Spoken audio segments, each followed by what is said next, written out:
Well, dito tayo sa memes ni Mr. Ramon ang How to Save Money. Sabi niya, go to sleep, don't go out of the house. Pag lumabas ka ng gate, 1K to 5K lilipad sa wallet mo. Pero paano kung katulad namin na mahihirap, kung matulog lang kami, wala kaming pera, kailangan naming lumabas at magtrabaho, kasi yun lang talaga yung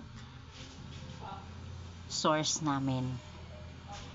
Kasi ang mga mayayaman katulad mo is kahit matulog ka ng matulog, yung kumpanya mo, yung negosyo mo, everything is nagtatrabaho para sa'yo.